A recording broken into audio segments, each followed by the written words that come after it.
Сунжинский район одним из первых пострадал из-за сильных дождей в сочетании с грозами и шквалистым ветром. Как долго непогода еще продержится в регионе, о метеорологической обстановке и прогнозах сообщили в МЧС.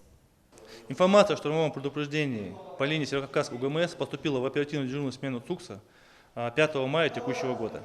По данное штормовое предупреждение было доведено до всех органов исполнительной власти субъекта Российской Федерации, органов местного самоуправления. Организован и проведен ряд превентивных мероприятий, что позволило в дальнейшем отразиться это на вопросах недопущения возникновения чрезвычайной ситуации.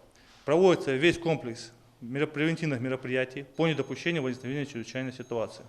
Организовано оповещение и сбор оперативного штаба, заседание комиссии по чрезвычайной ситуации муниципальных образований, оповещение группировки сил и средств ликвидации ЧС, силы и средства приведены к действию по предназначению.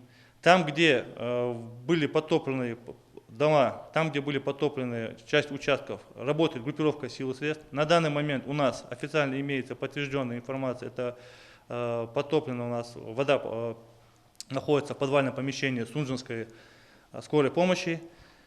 Силы и средства Сунжинского ПЖКХ и Главного управления МЧС по республике Ингушетия там работают, занимаются откачкой воды.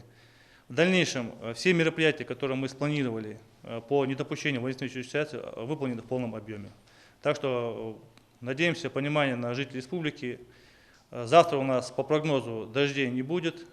В следующие 2 суток ожидаются дожди. Поэтому будьте в готовности, мы тоже готовы оказать помощь. То, что касается вопросов проведения работ по откачке воды, дотопленных помещений, потопленных участков, эта работа проводится общая с органами местного самоуправления с привлечением той группировки сил и средств федеральных органов исполнительной власти, которые имеются на территории.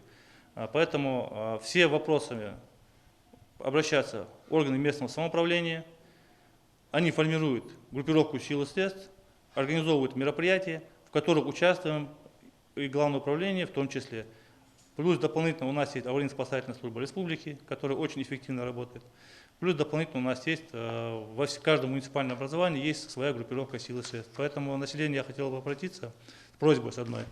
Если у вас какие-то проблемы возникают, вопросы такого рода характера, в первую очередь обращаются органы местного самоуправления. Они у нас являются организатором ликвидации чрезвычайной ситуации в случае возникновения или же проводят превентивные мероприятия с привлечением всех структур и служб, которые имеются на территории муниципального образования и республики.